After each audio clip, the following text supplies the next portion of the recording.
Em nome do Pai, do Filho e do Espírito Santo. Amém. Então agora sobre a Sagrada Escritura, questão 870. Onde se acham as verdades que Deus revelou? Aí responde o Catecismo. As verdades que Deus revelou acham-se na Sagrada Escritura e na tradição. A Sagrada Escritura, os senhores sabem que não é suficiente para provar nada. Santo Agostinho diz que ele só crê na Sagrada Escritura porque a Igreja diz que é Sagrada Escritura.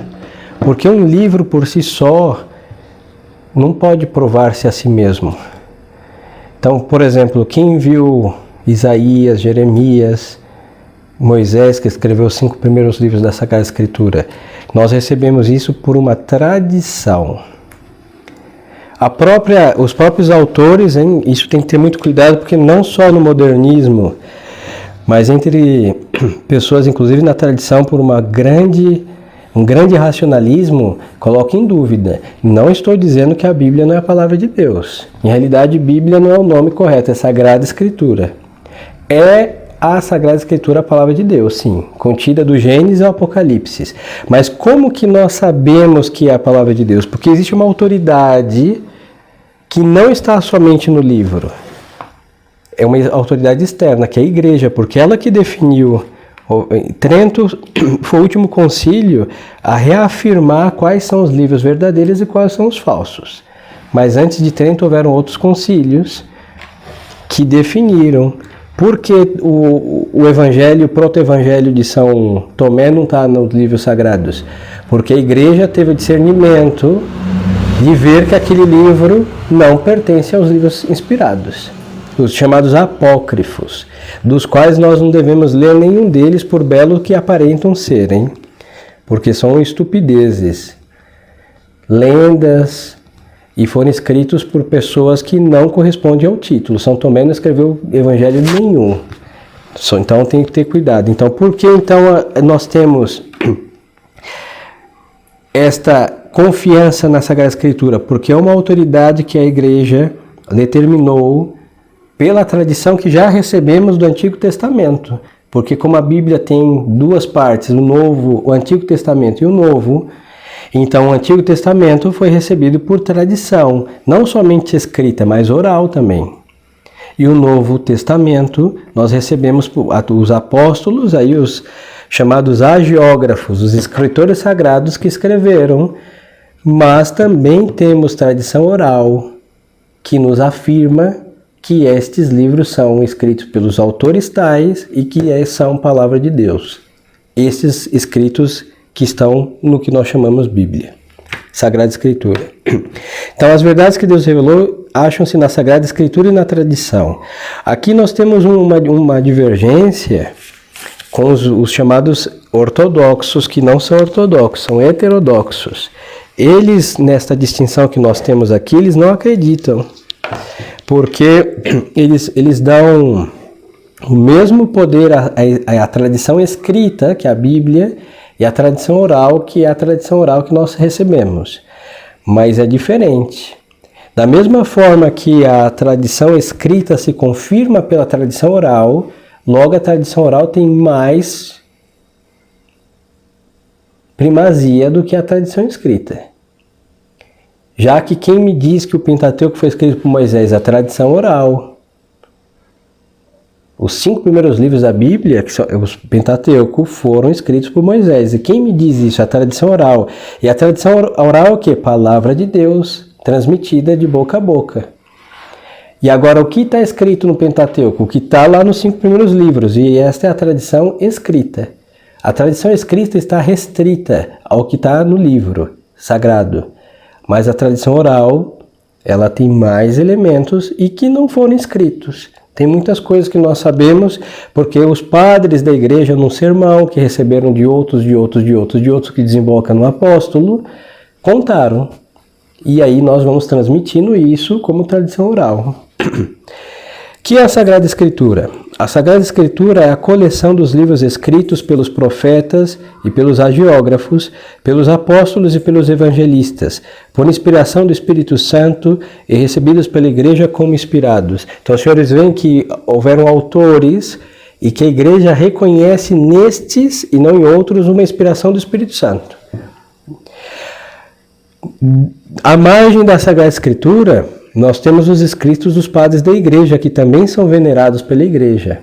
Tanto que no breviário, que é o livro que os senhores veem o padre rezando, na oração que seria de madrugada, que os monges fazem, nós também chama matinas.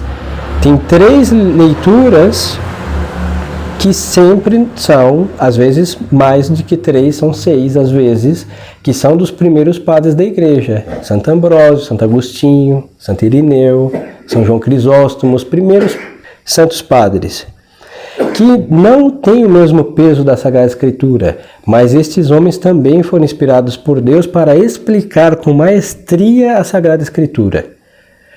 Mas são livros venerados à parte, não como inspirados como foi São Lucas, como foi Moisés, como foi Isaías ao escrever.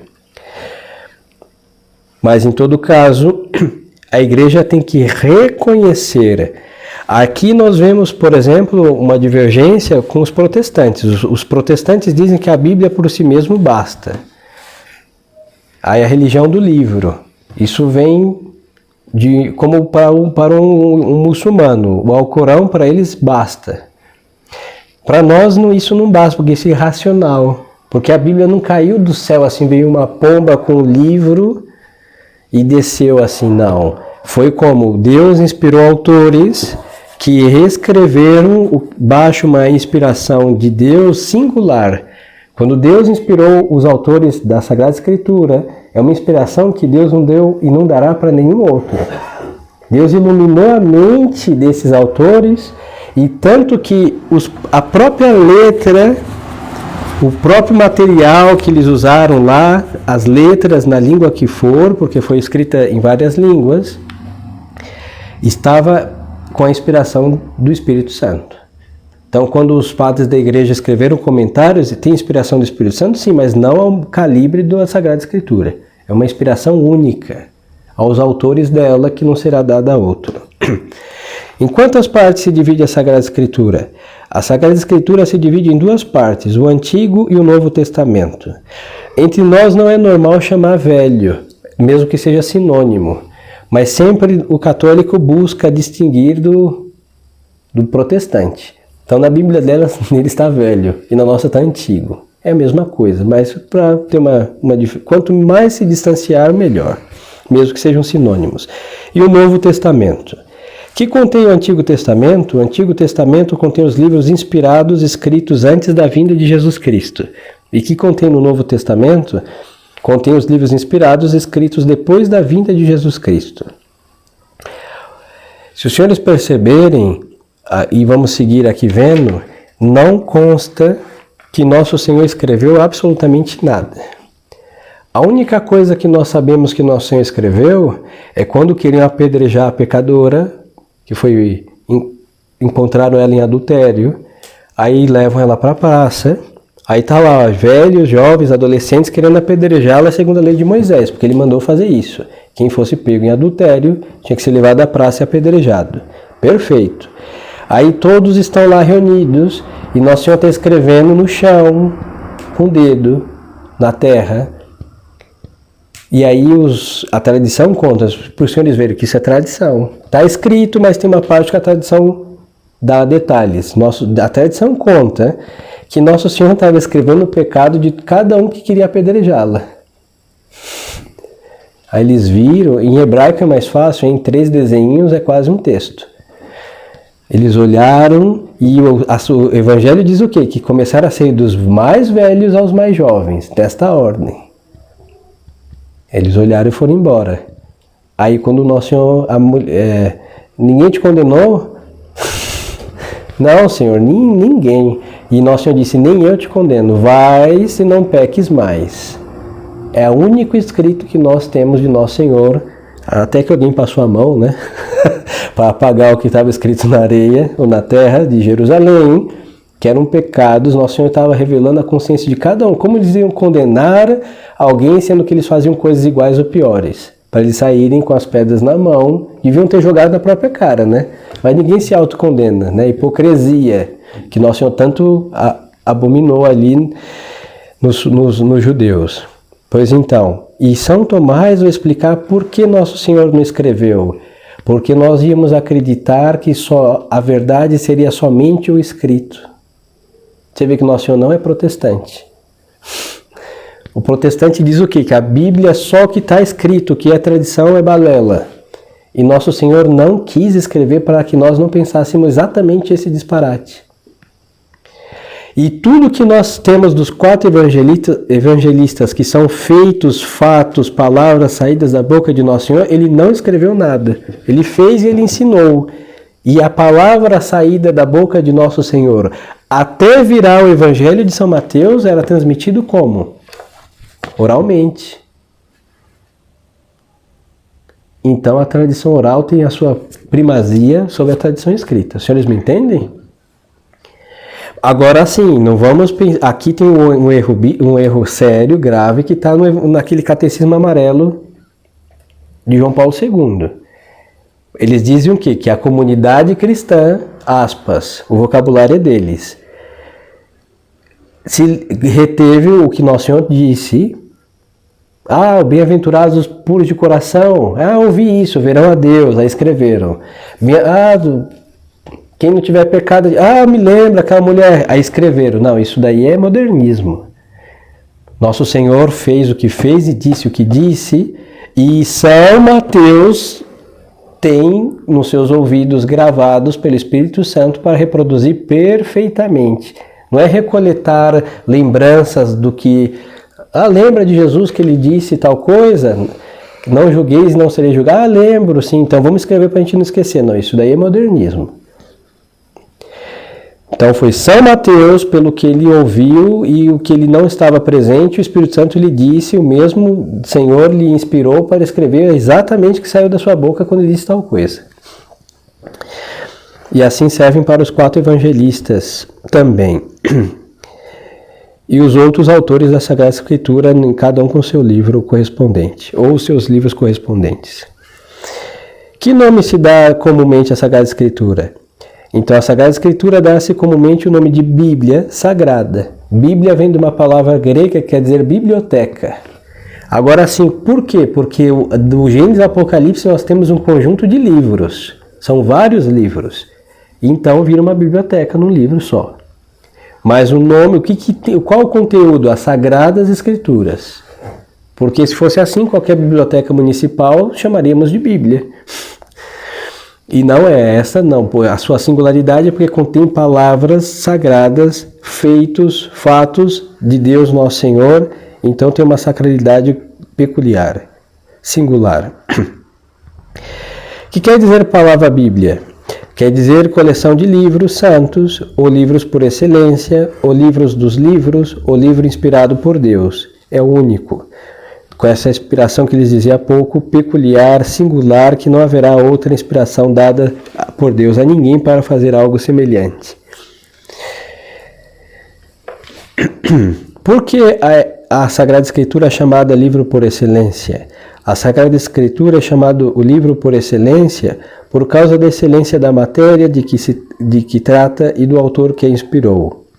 Então, é muito interessante. Nós temos que um dia... O tradicionalista tem um negócio com a Bíblia, com a Sagrada Escritura, muito sério. Porque quando éramos do modernismo, a gente andava com a Bíblia para cima e para baixo, né? Igual protestante. Toda arriscada, quem foi de grupo de oração, né? Quando Deus dava uma inspiração, Deus... A gente escrevia do lado, né? Completando a Bíblia no que faltava supostamente. Como se faltara alguma coisa. Quando a gente vem para a tradição, a gente não usa a Bíblia. Na missa nem precisa trazer, hein? Depois, todos os anos as leituras são as mesmas. Não tem ano A, B, C, D, E, F, G, H e etc. Como eles têm, ABC. Então, quem assiste uma missa por dia o ano inteiro, leu o que corresponde ao ano seguinte. É a mesma coisa sempre. E depois, por esse trauma do modernismo, as pessoas acabam se esquecendo, mas a Bíblia é um livro católico. Nós estamos obrigados a lê-la? Não. Mas, eu digo, é um conselho do padre que vos fala, nós vivemos num país protestante, que eles usam a Sagrada Escritura, no caso deles, somente Bíblia, adulterada para nos agredir, então nós temos que usar, como bons católicos, a artilharia da mesma Sagrada Escritura verdadeira que nós temos, que a deles estão mutiladas, logo não é sagrada. Ao censurar a Bíblia em alguma coisa, deixa de ser palavra de Deus. Então a deles não é. Por isso, quando nós temos uma Bíblia, vamos ver adiante, vinda do protestantismo, por bela que seja, pode ter sido dado pela avó, por alguém muito estimado, deve-se lançá-la às chamas, ao fogo. Não é palavra de Deus porque está censurada por Martim Lutero. Pois então, agora devemos sim, eu penso que é oportuno conhecer a Sagrada Escritura. E se nós conhecemos a Sagrada Escritura, com ela nós podemos refutar todas as objeções vindas dos protestantes.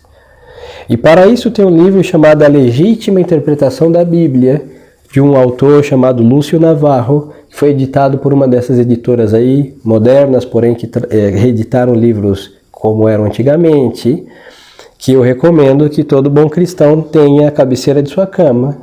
E quando aparecer o Testemunha de Jeová, ou qualquer um dessas, e os senhores não tiveram o que fazer na vida, ou desligam a panela do fogo e querem bater um papo com herege, leve a Sagrada Escritura, porque lá ele mostra as passagens bíblicas, e leve o livro dele, imagens, vão lá no índice imagem, Bíblia, tá, e refutem o herege. Se não quiserem, melhor, porque normalmente quem bate no portão vem para ensinar, não vem para aprender. Então seria uma perca de tempo. Podem pegar o livro e jogar na cabeça deles que é um livro grosso. E falar, engula, infeliz. Vai trabalhar e me deixa em paz. Sábado, as senhoras estão de faxina, né? Quem vai desligar a panela ou deixar a faxina do sábado? Chamei eles para lavar a calçada, já seria uma boa coisa, em vez de falar em estupidezes. Não pode haver erro na Sagrada Escritura. Isso daqui é interessante porque no modernismo eles dizem que tem. Então vamos lá. Não pode haver erro na Sagrada Escritura. Muito simples. Porque sendo ela toda inspirada, o autor, com A maiúsculo, de todas as suas partes é o próprio Deus. Então, se houvesse um erro na Sagrada Escritura, Deus teria errado, e isso é impossível. Deus não erra. Isto não obstante, aqui nas cópias e traduções da mesma Sagrada Escritura, se tenha dado algum engano, ou dos copistas ou dos tradutores. Não obstante, nas edições revistas e aprovadas pela Igreja Católica, não pode haver erro no que respeita à fé ou à moral. Podem haver erros de português, de edição, comer umas letras, isso, por causa da gráfica. Isso pode acontecer, como acontece com qualquer livro. Agora, no conteúdo, ensinando um disparate, um absurdo, não pode haver. E dentro da Sagrada Escritura, um ensinamento não contradiz o outro. Mesmo que quando nós lemos, aparentemente se contradiz muitas coisas. Mas aí nós temos que ter o quê? A interpretação da Bíblia que não vem do que nós achamos. Aí vem os santos padres, o magistério da igreja, que os papas explicaram a seu tempo certas passagens controversas, mas não é para entrar, nunca buscar e nunca encontraremos, objetivamente falando, uma contradição, porque Deus não se contradiz. A questão 879. Antes dessa, os protestantes também, mas os modernistas, e eu não me lembro se está naquele catecismo amarelo, mas o livro do Gênesis descreve a criação do mundo e do homem. Então a objeção é a seguinte: como Moisés poderia escrever o livro do Gênesis, sendo que ele nem existia? E o Êxodo, o Pentateuco são 5 primeiros livros, não? O Êxodo, Moisés estava ali. Deuteronômio, Números e Levítico. Tem a transição dos primeiros livros para os livros históricos aí, que aí vem Josué. Quando Moisés ele olha a terra prometida e lembra-se que Deus o castigou, porque quando Deus mandou ele bater na pedra para tirar a água, ele bateu 2 vezes. E Deus mandou ele bater 1 vez. E Deus, nosso Senhor, disse o quê? Por teres duvidado, não entrarás na terra prometida. Então tem todo aquele reboliço até chegar na terra prometida. Moisés a vê de longe e lá ele morreu. Então, tudo isso é escrito por Moisés. A Comissão Bíblica no tempo de São Pio X refutou essas objeções, dizendo que Moisés é o autor do Gênesis, sim senhor, mesmo que ele não existia antes. Mas ele pode saber como? Por revelação de Deus, hein? Isso é muito simples. Tem tantos santos que tiveram revelações de coisas que eles nunca estiveram. A paixão de Cristo, tem tantas santas que viram misticamente o que aconteceu há séculos antes delas existirem. Ou santos que viram coisas que vão acontecer, como no final dos tempos. E Deus pode ter mostrado sem nenhuma dificuldade como foi o primeiro dia da criação, segundo, terceiro, quarto, quinto, sexto, sétimo, sem nenhuma dificuldade. E também ter mostrado este episódio que ele ia subir no monte, ia ver a terra, porque Deus havia dito que ele não ia entrar, ele não entrou, nem vivo e nem morto. E aí ter escrito isso e cataplum, morreu. Simples.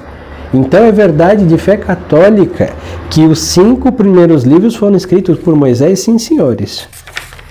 E cada autor com seu livro correspondente. O protestante que é racionalista, por mais que aparente amar a Sagrada Escritura, ele põe em dúvida, desde o momento que eles arrancaram um livro, eles arrancaram 7 livros da Bíblia. Macabeus, os livros de Macabeus e Eclesiástico, Eclesiastes, um dos 2 e outros por aí. Eles, a partir desse momento que arrancaram, eles desacreditaram a autoridade de Deus. Porque se Deus disse que é verdade, eles dizem que não serve, logo estão censurando a Deus. Supremo Tribunal Federal. Alexandre de Moraes, Martim Lutero, um censura a todas as coisas nacionais e outro censura a Deus. Aí desacredita o que? A autoridade, certo? E censura em coisas certas, não em coisas erradas, que é um absurdo. Mas então, a partir disso começam a duvidar de muitas coisas da Sagrada Escritura. E aí no catolicismo esse espírito é infiltrado pelo modernismo. Quando São Pio X dá uma paulada no modernismo, ele vai repassar todas essas, por essa comissão bíblica, essas objeções que colocavam em dúvida certas coisas. Porque essas dúvidas vêm do modernista que desemboca no racionalista. Então, é necessário a todos os cristãos a leitura da Bíblia? A leitura da Bíblia, diz o catecismo, não é necessária a todos os cristãos, sendo como são instruídos pela igreja, mas contudo é útil e recomendada a todos. É o que diz o catecismo, hein? Se alguma vez um tradicionalista verem os senhores lendo a Sagrada Escritura, vai dizer, não precisa. Não, claro, não é necessário, mas a pergunta é assim, está proibido? Não, não está proibido. E vamos ser sinceros, é muito útil a alma, principalmente hoje que os nossos velhos, eu recomendo isso do fundo da minha alma, os velhos hoje são insensatos. Antigamente a gente pegava um velho, tinha sabedoria com cabelos brancos e rugas. Então como que a gente vai conhecer a sabedoria? Leia os livros sapienciais. Provérbios, Eclesiástico, Eclesiastes, que está cheio de sabedoria, que antes destilava da boca de um idoso, e nossos velhos querem ser jovens hoje, hein? Estão todas aí apertadinhas e salientes. Não é assim que funciona? Então, de onde a gente vai tirar a sabedoria? Os velhos não são insensatos? Então, o jovem precisa ouvir essas coisas. Então, em vez de ficar lendo estupidezes, leiam os livros sapienciais. Isso é muito importante, hein? Aí, tem como deturpar aquilo? É impossível. Porque é sabedoria pura e nua, hein? Não tem como entender mal uma sentença dos provérbios, dos livros sapienciais. Agora, muito agradável também a leitura dos evangelhos, é útil. Agora, quando vamos para as epístolas de São Paulo, apóstolo, como tem muita doutrina, precisamos de um comentador. Existem vários autores que comentaram E porque tem tanta verdade num versículo que tem que colocar um prisma para entender cada uma. Então dá para fazer um estudo católico. Isso é muito útil, porque tem muita coisa que nós ouvimos e o nosso ouvido não capta tudo. Mas tem que fazer sempre com autores autorizados, porque tem muita mazela por detrás desses comentários de muitos modernistas. Então não é necessária. E daqui fala como são instruídos pela igreja. Hoje eu já ouvi disparates, hein, quando eu era um simples fiel da minha paróquia contra a Sagrada Escritura. Agora, quantos de nós já não ouvimos padres negarem milagres de Nosso Senhor? Por exemplo, o milagre dos pães e peixes. Eu ouvi, não foi que me contaram. Era um simples mortal de talvez 15 anos de idade, daí para baixo, que o pároco da minha paróquia contou que Nosso Senhor, sabe o que ele fez? O milagre foi o seguinte: abrir a mão do povo avaro. Então tinha um pão escondido na sua manga, tinha um peixe na sua manga, tinha outro com 2 pães, outro com 3. Em vez de comer ele como seu sanduíche do McDonald's sozinho, egoístamente, ele juntou e repartiu. É o milagre da partilha. Até o vocabulário é nojento. E é deles. Aí você fala, não, esse milagre é verdade que o judeu é avaro, né? Abrir a mão de um judeu é difícil. Mas só que não foi esse milagre. O Senhor fez milagrosamente a multiplicação dos pães, não foi juntá-los e reparti-los. Mas então, nós acreditamos às vezes em absurdos, porque quem ensina a verdade está ensinando uma coisa errada, e quantos não retém isso? O Mar Vermelho também, quando Moisés abre o Mar Vermelho, eu vi isso no meu catecismo. O catequista, supostamente autorizado pelo seu cursinho de catequista, disse que sabe o que aconteceu? O milagre foi o seguinte: um fenômeno natural. Sopra um vento no Mar Vermelho que abre ele a cada tanto, nunca mais ele abriu, hein? Mas naquele dia, os judeus estavam acurralados, era o mar, e soprou justo com a união dos astros alinhados, o clima, sopra um vento que abre e eles passam a pé seco, enxuto, diz a Sagrada Escritura.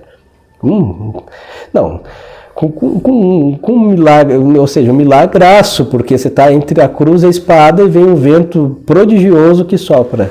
E a Sagrada Escritura diz o quê? Que eram paredes de água.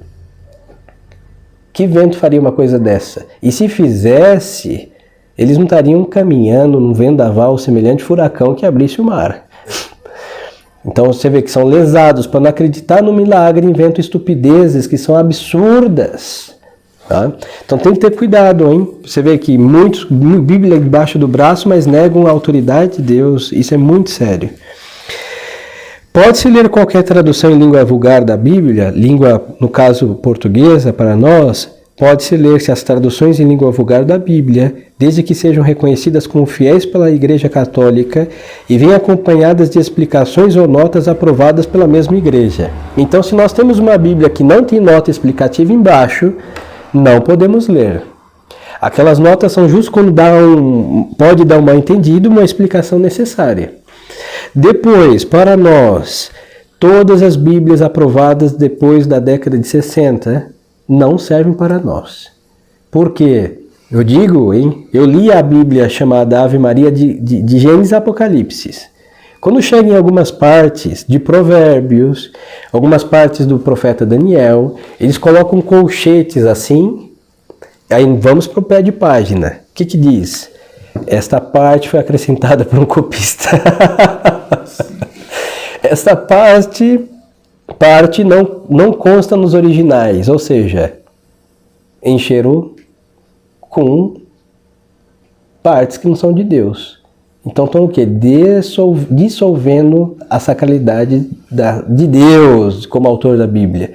Em uma Bíblia dessa merece o quê? As chamas. Da mesma forma que a protestante, por ter sido censurada por eles, hereges, nós jogamos ao fogo as Bíblias ditas católicas, pastoral, ecumênica e de todas essas diabruras, também vão ao fogo, porque estão colocando coisa que não pertence à autoridade de Deus Nosso Senhor. Agora, de 1960 para trás, Eu recomendo o Padre Mato Soares, que também fizeram o favor de reeditar. Tem que aproveitar que o preço ainda está bom. Por Instagram, fazendo propaganda dos outros agora, né? Não ganho nada para isso, mas de que tem em cada lar uma Bíblia católica digna, nós ganhamos muito por isso, é muito bom. Então, tenho uma, não precisa uma por pessoa, uma por família, mais que suficiente. E essas, o Padre Mato Soares é excelente. E as outras, tá, se os senhores têm algum problema de queimar, pode trazer para o padre. Eu gosto de mexer com fogo. A gente faz uma festa de São João e coloca todas elas lá. Por que só podem ler as traduções da Bíblia que são aprovadas pela igreja? Só se pode ler as traduções da Bíblia que são aprovadas pela igreja, porque só ela é a legítima depositária e guarda da Bíblia. Então, desde Nosso Senhor, foi ela que conviveu com os apóstolos. Antes de Lutero, são 1517 anos.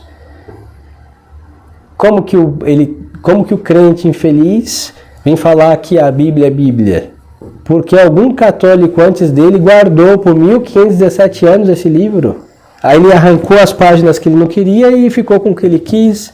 Mas até o que ele tem deve-se a quem? A nós, aos nossos. Porque antes deles, eles não existiam, todo mundo era católico.